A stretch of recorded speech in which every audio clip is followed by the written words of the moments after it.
Сколько лет тебе? Рустама Миниханова в Зеленодольске встречают молодые и опытные спортсмены. Это члены местного клуба по мотокроссу «ДОСААФ». Вести можешь сам? Не тяжело? Точно? Давай-ка заведи.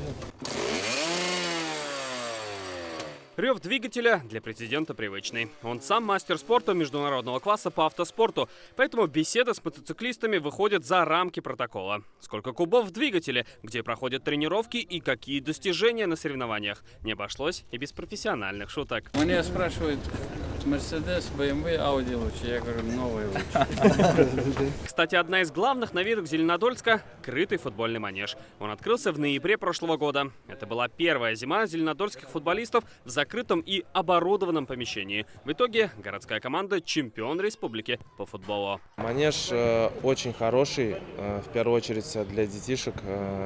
Если бы в мое детство такой манеж был бы, я бы отсюда просто не вылазил бы. Удобно. Очень. Хорошо мне тут. Здесь занимаются более 300 детей. На память ребятам Рустам Миниханов оставил на футбольном мяче автограф. Это мячик подорожал в 1000. От футбольного манежа Рустам Миниханов прошел в парк «Березовая роща». Он благоустраивается в 2 этапа. Уже готовая прогулочная зона, зеленые беседки, дорожки для катания на самокатах и роликах. Появился большой павильон для кинопоказов. Здравствуйте, как дела? Хорошо. Как вы хорошие. Вы такие модные. Спасибо.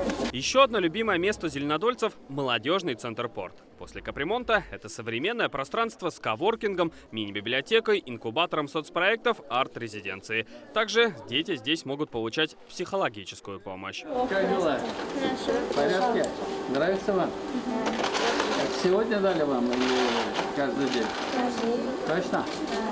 Сегодня в Зеленодольске день открытий. Новое здание прокуратуры теперь в самом центре города. Ваша работа, она непростая. К вам никто с радостью или с какими-то хорошими вещами не приходит. Люди обращаются за справедливостью, люди обращаются, чтобы закон был справедлив.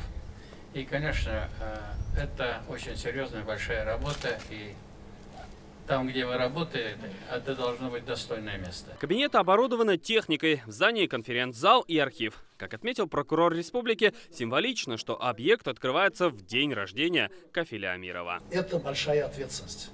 То, что это здание, это именно в первую очередь для того, чтобы вы все делали для людей. Наша работа для людей. Так Зеленодольск продолжает свое развитие. Детям место для занятий спортом, для молодежи свой центр, общественные пространства для семейных прогулок. И для района, который граничит со столицей, это немаловажно, чтобы люди не уезжали, а оставались здесь. Ведь, как известно, где родился, там и пригодился. Салават Мухаммадуллин, Адальмин Дубаев, ТНВ, Зеленодольск. Закажи рекламу на ТНВ.